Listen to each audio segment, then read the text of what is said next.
नमस्कार दोस्तों, कानून का ज्ञान चैनल में आपका एक बार फिर से स्वागत है। दोस्तों, वीडियो को शुरू करने से पहले आप सभी से रिक्वेस्ट है, अगर आपने मेरे चैनल को अभी तक सब्सक्राइब नहीं किया है तो प्लीज सब्सक्राइब जरूर कर ले, ताकि मेरी नई से नई वीडियो आपको तुरंत के तुरंत मिल सके। दोस्तों, यहाँ पर आपको कानून की हर जानकारी दी जाएगी, तो प्लीज चैनल को सब्सक्राइब जरूर कर ले। अधिवक्ता संरक्षण विधेयक 2021 एडवोकेट प्रोटेक्शन बिल। तो दोस्तों, आज हम अधिवक्ता संरक्षण विधेयक 2021 के बारे में, एडवोकेट प्रोटेक्शन बिल के बारे में बात करेंगे, तो बने रहिए वीडियो के एंड तक।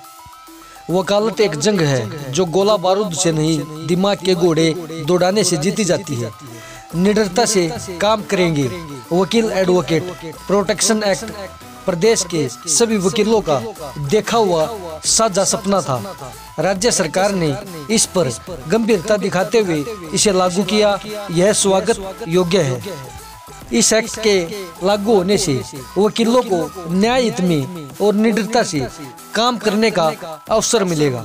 2 जुलाई 2021 को बार काउंसिल ऑफ इंडिया ने एक विधेयक प्रकाशित किया, जिससे आज अधिवक्ता संरक्षण अधिनियम 2021 के नाम से जाना जाता है। अधिवक्ता अधिनियम 1961, अधिवक्ता संरक्षण अधिनियम।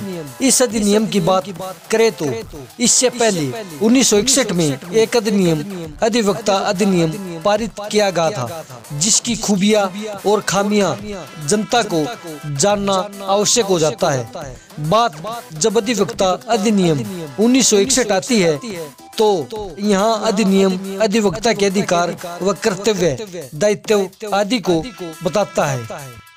इस अधिनियम में बार काउंसिल ऑफ इंडिया के द्वारा दिए गए आधिकारिक अधिवक्ता के कर्तव्य और अधिकारों को बताते हुए उनको यहाँ दिशा निर्देश देता है कि वह कोर्ट में किस तरह से प्रैक्टिस कर सकते हैं, वह बार में किस तरह से रजिस्टर्ड हो सकते हैं और किस तरह से वहाँ एक स्पेशल यूनिफॉर्म में रहकर कोर्ट में अपने कर्तव्य का पालन करेंगे, ताकि इस व्यवसाय को समाज में उचित मान और सम्मान मिल सके।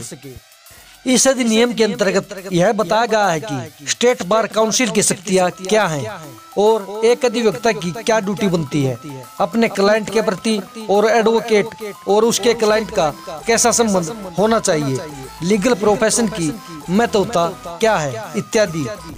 कुल मिलाकर 1961 के इस अधिवक्ता अधिनियम में 60 धाराएं बताई गई हैं, परंतु इस अधिनियम की एक बड़ी खामी यह थी कि इस अधिनियम के संरक्षण का कोई प्रावधान नहीं था।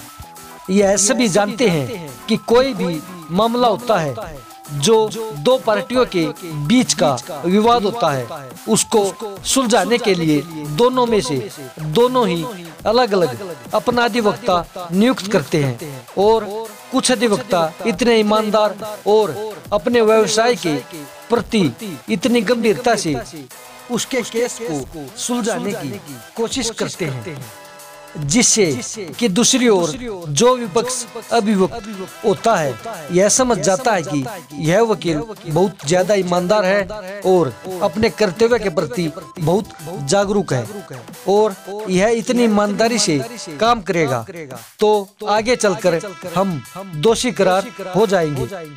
इसी भय से और इसी कारणवश कई अधिवक्ताओं की हत्या कर दी जाती है, जिससे कोई भी कानून ऐसा नहीं था कि उनको संरक्षण मिल सके। परंतु 2019 में सर्वप्रथम मध्य प्रदेश में यहाँ अधिनियम पारित करने पर विचार किया गया। जो लोग इलाहाबाद क्षेत्र से हैं वह यह जानते होंगे कि बीते 3-4 वर्षों में लगभग 15 से 20 वकीलों की हत्या कर दी गई। भारत के अंदर मध्य प्रदेश पहला ऐसा राज्य बना जहां वकीलों को संरक्षण अधिनियम पारित किया गया, और इसी के बाद 2 जुलाई 2021 को पूरे भारत में अधिवक्ता संरक्षण विधेयक 2021 प्रकाशित किया गया। सर्वप्रथम 10/6/2021 को एक मीटिंग की गई जिसमें 7 मेंबर की कमेटी का गठन किया गया। इसके अंतर्गत सदस्य समिति 7 सदस्य की कमेटी। सबसे पहले कौन था? वरिष्ठ अधिवक्ता एस प्रभाकरण, उपाध्यक्ष बार काउंसिल ऑफ इंडिया। जो दूसरा था वो कौन था? वरिष्ठ अधिवक्ता देवी प्रसाद ढाल, कार्यकारी अध्यक्ष bar council of India trust. Number 3 पर कौन था? अधिवक्ता सुरेश चंद्र श्रीमाली, सह अध्यक्ष bar council of India. Number 4 पर क्या था? अधिवक्ता शैलेंद्र दुबे, सदस्य bar council of India. Number 5 पर एडवोकेट A.M. रामी रेड्डी, कार्यकारी उपाध्यक्ष bar council of India trust. Number 6 पर एडवोकेट श्रीनाथ त्रिपाठी, सदस्य बार काउंसिल ऑफ इंडिया। और नंबर 7 पर जो था वो अधिवक्ता प्रशांत कुमार सिंह, सदस्य बार काउंसिल ऑफ इंडिया। 7 सदस्य की कमेटी ने 2 जुलाई 2021 को यह अधिनियम पारित किया, जिसमें अधिवक्ता के संरक्षण के लिए कुछ विशेष गुण का प्रावधान है। अधिनियम के प्रावधान। सर्वप्रथम इसमें एक फंड का प्रावधान किया गया जिसमें किसी भी अधिवक्ता को किसी भी प्रकार की हानि या नुकसान होने पर वह कंपनसेशन का दावा कर सकता है। अधिवक्ताओं के संरक्षण के लिए इस अधिनियम में यह प्रावधान रखा गया कि कोई भी अधिवक्ता को बंदूक और रिवॉल्वर के लाइसेंस आसानी से प्रदान किया जा सकता है। इस अधिनियम के अंतर्गत यह भी प्रावधान किया गया है कि कोई भी उच्च न्यायालय के आदेश के बिना बहुत ही रेल मामलों में ही एडवोकेट के विरुद्ध संज्ञान लिया जा सकता है और इसके अगेंस्ट इसके अलावा कोई भी एडवोकेट के विरुद्ध संज्ञान नहीं लिया जा सकता तथा किसी भी अधिवक्ता के अगेंस्ट कोई भी मुकदमा दर्ज होता है तो वह कोर्ट संज्ञान लेने से पहले वह एक प्रॉपर इंक्वायरी करवाएगी, क्योंकि बहुत बार ऐसा होता है लेकिन लोग झूठा इल्जाम एडवोकेट पर लगा देते हैं ताकि उनका बार का रजिस्ट्रेशन रद्द करवा सके और अन्य कारण भी हो सकते हैं। इस अधिनियम के अंतर्गत यह भी प्रावधान रखा गया है कि किसी भी एडवोकेट को अपनी ड्यूटी परफॉर्म करते समय कोई भी धमकी देता है या कुछ उसको जान का खतरा रहता है तो पुलिस के पास जाकर FIR दर्ज कर सकता है और पुलिस को यह FIR दर्ज करनी पड़ती है। इसमें अधिनियम के अंतर्गत एक अलग जुडिशियल कमेटी का गठन किया जाएगा जिसमें अधिवक्ता के विरुद्ध जो भी मुकदमा दर्ज किया गया है उसकी एक अलग से इंक्वायरी की जा सकेगी। जुडिशियल कमेटी के गठन से यह होगा कि एडवोकेट का ट्रायल शीघ्र ही किया जाएगा और बाकी जो भी प्रक्रिया होगी वह शीघ्र ही निपटाई जाएगी।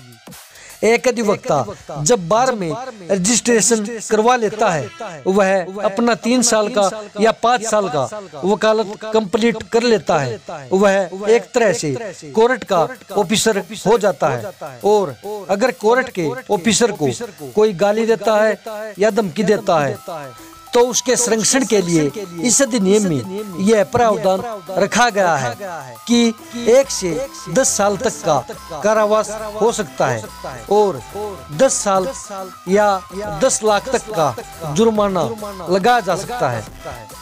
जो भी अधिवक्ता की स्वतंत्रता को भंग करता है, यदि अधिवक्ता के साथ कोई भी मुकदमा चलता है तो उसका ट्रायल डिस्ट्रिक्ट कोर्ट में और सेशन जज ही कर सकता है। यदि किसी भी अधिवक्ता के विरुद्ध कोई भी मुकदमा चलता है तो वहां अधिवक्ता उच्च न्यायालय से पुलिस प्रोटेक्शन ले सकता है। अधिवक्ता के विरुद्ध किया गया कोई भी ऐसा मुकदमा जिसमें वह निर्दोष साबित होता है तो यह एक कंपाउंडेबल ऑफेंस होता है। यदि अगर हाई कोर्ट या एडवोकेट खुद से चाहे कंपाउंड कर सकते हैं।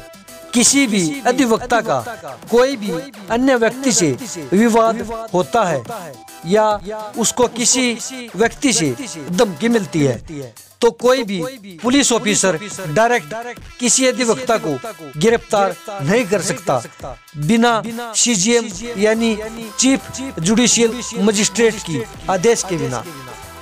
किसी भी अधिवक्ता का किसी भी अन्य व्यक्ति से कोई भी विवाद होता है तो उसकी इन्वेस्टिगेशन 30 दिन के अंदर पुलिस को करनी होगी और ऐसे विवादों में जो अधिवक्ता से संबंधित है डीएसपी इन्वेस्टिगेशन करेगा, डिप्टी सुपरिटेंडेंट पुलिस।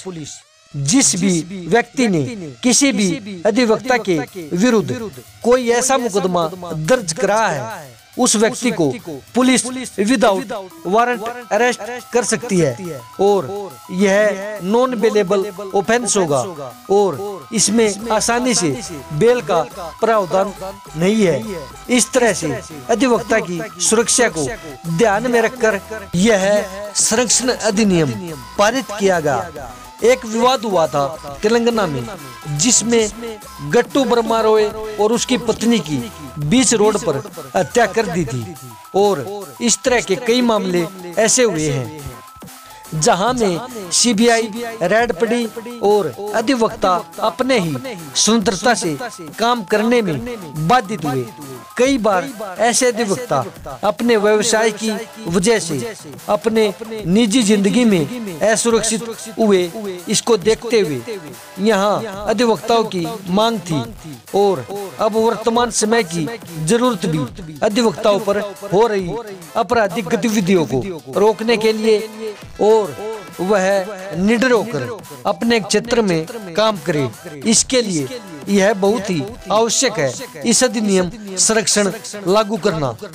तो दोस्तों ये था अधिवक्ता संरक्षण अधिनियम 2021।